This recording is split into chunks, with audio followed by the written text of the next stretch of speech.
I'm Michelle Clark, founder and CEO of Sunset Sessions and Michelle Clark Entertainment. I used to do independent radio promotion, and my company was Michelle Clark Promotion, and that's when I started Sunset Sessions as just kind of a vehicle to get the stations that I was working to see the artists I was working them to. 16 years ago this month. So this is Sunset Sessions number 19 in 16 years. We have launched or helped launch through the Black Keys and most recently Fun last February. And Jason Mraz, Jack Johnson, Five for Fighting, Ryan Adams, Pete Yorn, Zach Brown Band. I like to have a really great mixture of new up-and-coming bands. You know, when the Black Keys played in a ballroom at a late-night lounge, there were maybe 50 people there and no one had ever heard them. And even when Fun played last February, no one had ever heard them. And so that's pretty exciting when they go from 0 to 60 or 0 to the Grammys. Sunset Sessions to the Grammys within a year. That makes me very happy. What I saw as an indie promo person was I kept going to all these other conventions, and I would see my clients, the labels or the managers, the artists, try to get a spot, you know, at that convention to expose their artists, and no one would come. The radio guys mostly were pulled in 15 different directions, and there was another band playing next door, or their consultant was taking them out to dinner, or some big major label was taking all the big guys out to dinner. And we never got to showcase the artists, which is all they ever wanted. And so I had the idea that if I picked a beautiful location and I flew the radio stations in, and in exchange for flying them in, we took roll call at the shows. So covering your air in your hotel, but you're coming to listen to the band. And you don't have to play anything. You just have to come with open ears and an open heart and listen to the bands. They just want you to hear them. They want you to give them that 20 minutes of attention. And the station said, great, well, that sounds like a deal to us. And we expanded that since to include music supervisors. So I bring the radio programmers from across the country, music supervisors from film, television, video games, commercials. And this year, for the first time, we have a TV booker. So now we're expanding to also bring the people that, you know, book late night television. And so we bring them all in, and we have bands play for them all weekend. And so magic happens.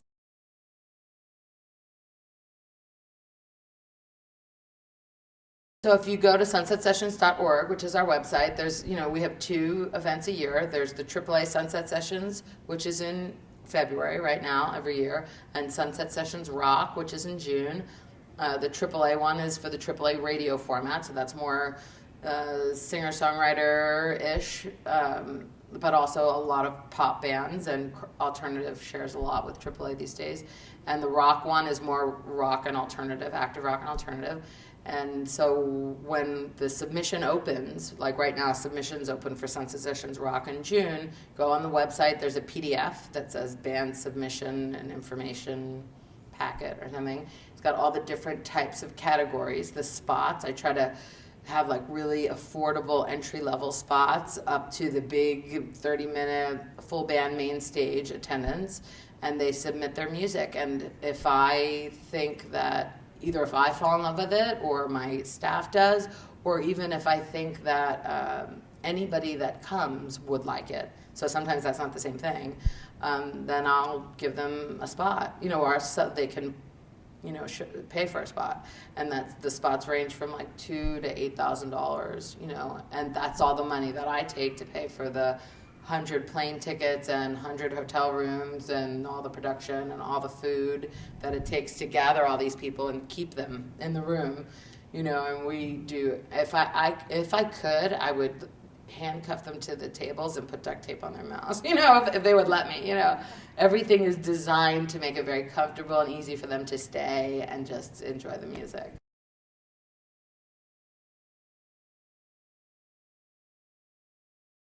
Well, we have our Twitter screens, our Twitter feeds, which are really cool. that actually with the La Costa Resort and Spa, it was their idea to have Twitter feeds. We have these live Twitter screens on both sides of the stage, and we do the Twitter cards, for each night, and we have each of the bands handles, and so everybody, I think the Recording Academy created their Twitter account. Hopefully I'm right, Daniel, right? Because they came and we had the Twitter screens up and the Twitter cards, and they created their Twitter account so they could interact with us and everybody else that was on stage. And people are talking to each other, and the bands are backstage tweeting, and the radio programmers are tweeting to each other, and so we're all getting socially active and linking and Instagramming and in that way. And was that your question? And then we have panels, throughout the day which integrate the different sects, because the radio programmers and the music supervisors, they don't ever intersect otherwise. The data from each is used against each other all the time. So when people are working a music supervisor, they'll say, oh, it's top 10 at AAA, and vice versa. It's on Grey's Anatomy next week, and so the information is used. But they don't really hang out. They used to come, they would come, and the radio guys would sit on that side of the room, and the music supervisors would sit on the other side of the room. So I create panels designed to make them connect with each other. So even our kickoff panel, the very first panel that we have on Thursday, is called the Passion Panel, and it's like speed dating. So we have 10 tables of 10, and every 10 minutes everybody changes tables and there's questions, and it's speed dating but cool. And everybody gets to meet face to face. So then you'll say, oh, that's the program director from KFOG. Oh, that's the woman that does music supervision for Fox Sports, and that's the lead singer from the Parlotones, and everybody gets to meet. So we really do everything we can to make sure people connect on a human level and then connect socially. And constantly linking and tweeting and Instagramming, and as best as we can anyway, we try.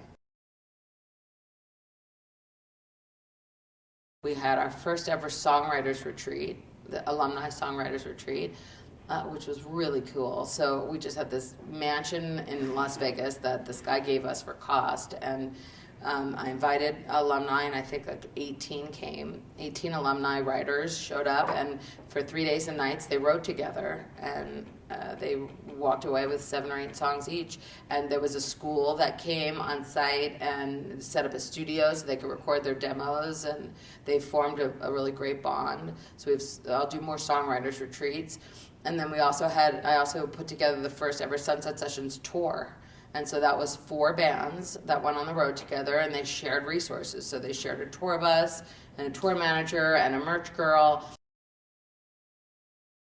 Who knows? I don't know.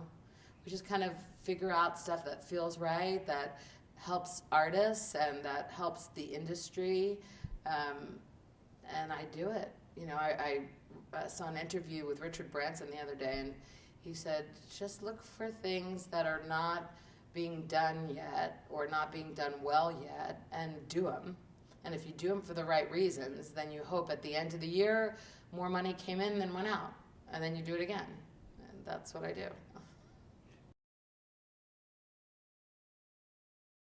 I want to take this moment to thank the Academy.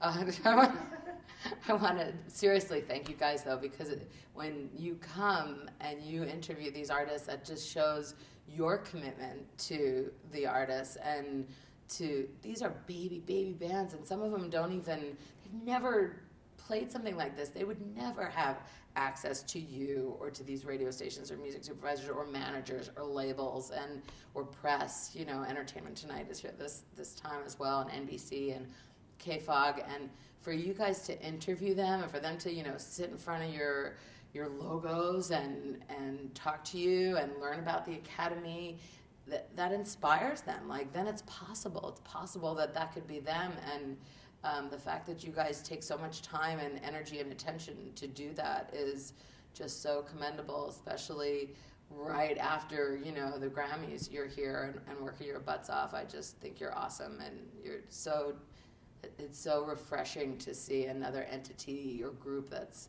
as dedicated to new music and new artists as I am and as you are. And so thank you.